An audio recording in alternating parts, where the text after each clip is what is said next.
Okay, now we're going to take a look at Romeo and Juliet.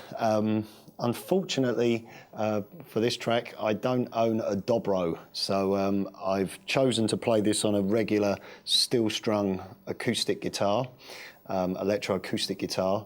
The dobro guitar is basically a resonator guitar which has a steel like plate in the front of it, very distinct sound, and used, well, see it on the front cover of Brothers in Arms, but used a lot by Mark Knopfler at various points in his recording career.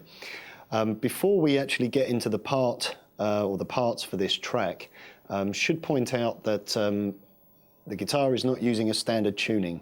We're actually using an open G tuning for this. I'm going to run through the tuning notes first of all, and then we have to make a slight variation. So first of all then, here's the open G tuning. From the bottom string, we have dropped our E down to D, our A down to G, leave the D string as it is, then the G, B, and then drop your top E down to D. So the running order, D, G, D, G, B, and a D. Okay, so once we've got that, I'm going to reach over here and get my capo. Most of you probably seen one of these devices before. There's many different types of capo. I prefer to use the trigger capo purely because it is very quick and easy when either working in a studio or working on a gig. I can just grab it, put the thing on, and it's there straight away. There are cheaper varieties of capos, ones that have like an elastic to hold the bar down on the strings. The basic idea of the capo is that it will raise the pitch of the open strings of the guitar.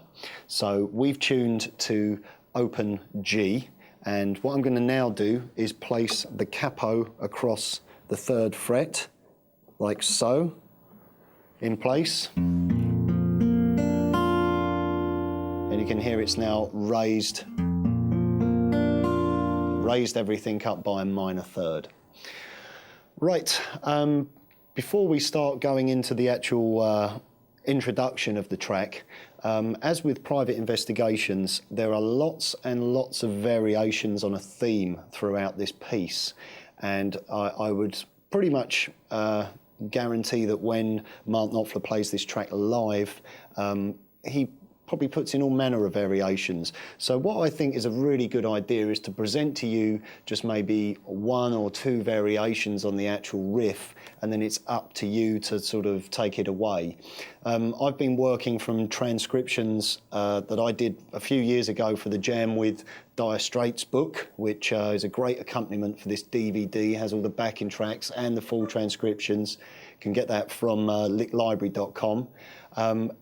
Even when I'm playing through the transcription that I'm reading and that I've transcribed and that I've learnt, I still find myself just kind of playing it as I would play it. So I apologise if there are any small discrepancies, but you know, I'm just enjoying playing a lovely piece of guitar, and it sounds the same as the track. It's just, you know, which order you hit certain strings in. So anyway, I'm going to kick off and give you the introduction, and then we'll break it down and take a look. Here we go. 1, 2, 3, 4.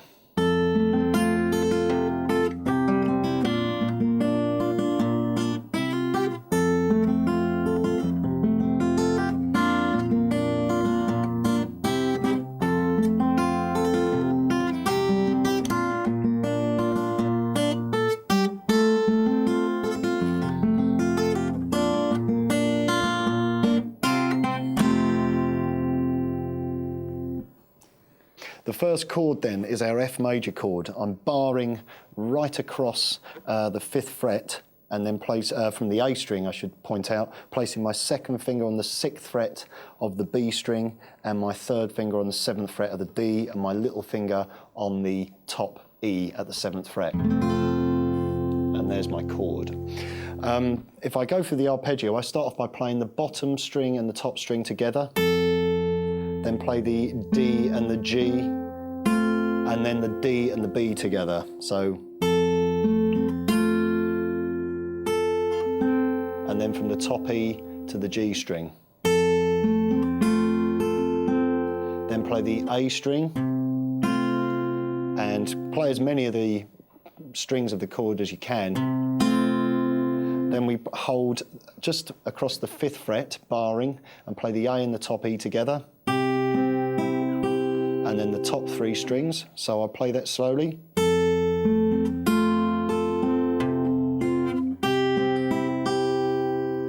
Then play open top E and B. Play the middle 3 strings back. Then play the A string, open D, G and B. And then we bar across the 5th fret and I play the A and the B together. And as I play those, I hammer onto the 6th fret of the B. Play the top E and then play the G string. So slowly.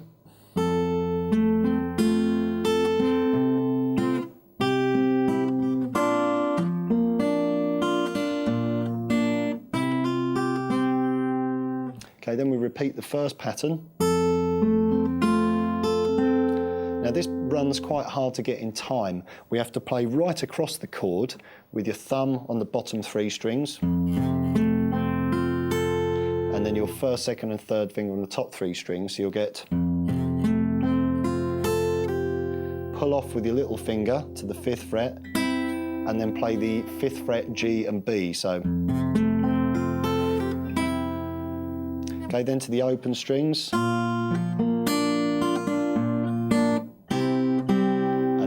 Across at the 5th. Now, like I said, I've probably played that slightly different to how I played it in the little playthrough a moment ago, but as long as you keep that kind of rhythm and feel of the introduction, then it should, sound right, hopefully. Okay, here's the next part of the introduction, broken down. We played the bottom E and the top E again. Same kind of pattern as before, then just the 5th fret. Open strings. Okay, playing the open A, open G and B, so slowly one more time.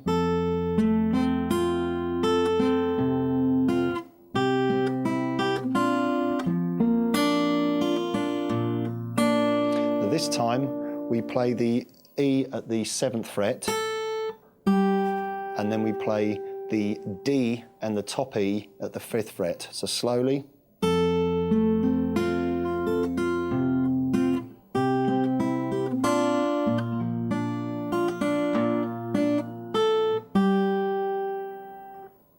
So the next chord, we just hold our original shape, and this time we play the D and the top E together. So that's D, top E, D, B, G, B, E, B. Or the D string, I just struck the D string there. Do you see what I mean? How you can just play, many variations. Then we play a run right across. Back to the open strings. So that was playing the top strings. A, G, B, E, B, G. So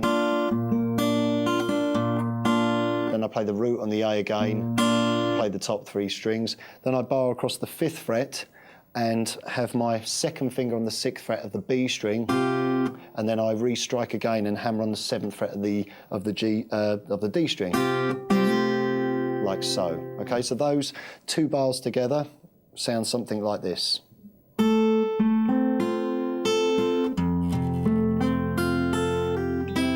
Then the opens.